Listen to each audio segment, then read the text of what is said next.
Hello everybody, back here again for a vlog a day, and today is Sunday the 27th, and today was a lovely, beautiful day to be alive. Got up this morning fairly early, got the dogs all taken care of, got them all wrapped up, trying to keep quiet, but not horribly quiet, just early. So I let my wife sleep in some, and then I was waiting for her to get up. I kept expecting her to stir, and she never stirred, and I'm like, oh shit, I'm gonna be late. So I had to kind of stir her up and get her awoke, and then basically with the puppies and stuff and all that, got them all taken care of. She was basically awake to kind of help with the dogs. I headed out to go to Turkey Rod Run. It's a car show up on Daytona International Speedway at the racetrack there, and it happens every year. They do a spring and a fall show, and for months now I've been telling her my goal is to go up there and buy a car. That's my goal. I'm gonna buy a car this weekend. Not sure what, don't know when exactly, don't know sure what I want, but I'll find something unique, something weird, and turn it into my like my daily driver. I'll get rid of my old truck that's having me give me some fits and stuff. Preferably I'd love to find an old actual true four-door like truck and whatnot, but I'll take an old 67 Chevy, something grafted on it, but a second cab too if it's done right and whatever and whatnot. And I'm guessing it's probably gonna be that 50 range or less is my goal. And I kept asking her, I kept telling her different kind of stuff, and she never really gave me an answer.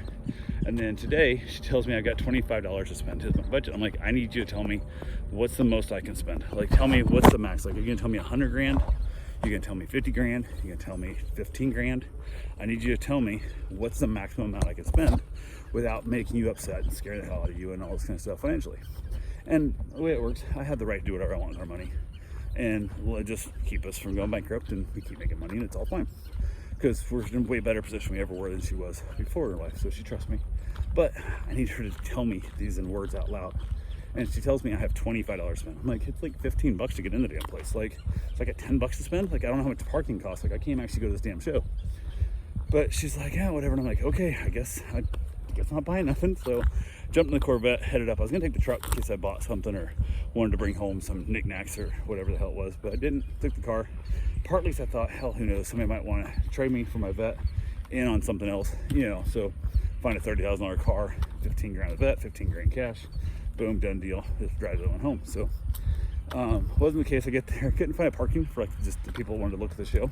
Didn't know where the parking lot was, no signs saying park here. I think it kept saying gate 50, gate 70, gate stuff. So I ended up over there. I started to ask a couple people, like, no, go to station, gate 70. So I got on to gate 70, and apparently I thought because I'm driving the classic Corvette convertible that I was in the show. I guess I have no idea. I tried 4 different times. I tried to ask people who worked there, hey, where do I park? Where do I get my ticket? Whatever stuff. And they just kept telling me, go park anywhere, it's open. So I was like, okay, cool, bro. So I was just in the show, I guess. I kept expecting my car to get towed because I didn't have the stickers on it, didn't have registration for the car show, none of that kind of junk. Kept expecting it to get towed out, but it never did get towed out. So I guess that's a good thing, but it is what it is there. So went ahead, said held it, hung around the show a little bit, talked to a couple other people here and there. Did not take my wife, one, because I wanted to be able to be there as late as I wanted to be and not have to worry about her getting tired of walking around and stuff. A lot of times it gets super hot and it's sunny and it just sucks. So, and then I was not really there at the car show per se. I was there shopping for a car, and it gets nuancy sometimes in that process. But so many cars that went home, where the car show cars are at, is just empty. Like, you're walking 20, 30 yards, sometimes 100 yards between cars, and it really sucked. It really sucked. The corral was full. There was a ton of cars there for sale, and that's basically what it's become now. I guess it's just a car sale is what it's turning into. And I said, a bunch of cars go home, so there's like hardly a few with any stole stickers on them or markers on them saying sold. And they said, no, the way it sounds like is you can't move the car until late Sunday. You have to stay in the corral to make it look more full, and whatever, also to show off that you're selling some stuff. And there was, I don't know, 6% maybe that had a sold sticker on it. Like, not much. It was maybe 1 out of 10 cars at the maximum it could have been. Like, it was just so few things sold, and people were wanting a lot of money for their stuff. There was one 1929 Ford Lincoln that was sitting on a Chevy S10 frame with a V8, and it could have been a fun vehicle, but it needed $30,000 to make it right. And I would have done on a Chevy S10 frame. There's a bunch of things, and for the money it would have cost, I could buy that same body for way less than I wanted for it and just do it on the frame I wanted. So it would have been a fun thing to have. And it was like $7 grand. I think I probably could have bought it for, but it was definitely nothing I would trust to drive every day and all that good fun stuff. And was not worth putting 30 grand into to make it what I would want out of it. So there was a few other things here and there. There was one of them I was really couldn't find it. I saw it drive by, and then one time I saw it like turn into the parking lot thing. I never saw it stop anywhere. I could actually like get a number off it or talk to anybody. It was ridiculousness. It was a 57 Chevy 4-door wagon, nice looking car. Looked like it was a I don't know if it's a wrap or if it was just painted to look patinaed, but it was too shiny to be true patina, but it looked like they tried to make it look patina. But would have taken that in a heartbeat. Said 24.5 on the windshield. Would have happily bought that. Found a Oldsmobile station wagon that they tried to paint like this metallic orange color and metallic black on top. They put this ugly ass like pop riveted like on a damn hood scoop on the top, and they ruined that part. They were asking like 10.5 for it, and that was a $5,000 car because the shit they'd done to it. They'd left it untouched, the paint, whereas original paint is just that patina, maybe 10.5. So I could have clear coated it, could have done my thing, would have been all good to go, but didn't even call about it because it was just ugly enough that it wasn't worth putting the 10 grand plus another paint job on it, and you can't ever get back the patina. So now you have to try and keep it nice your whole life. Nobody wants to do that shit. At least not me. I don't want to try to keep it nice my whole life as a daily driver.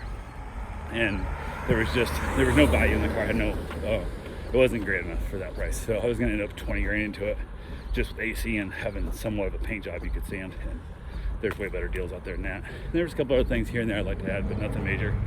And went around all day, kept expecting my car to get towed because couldn't find the real parking lot.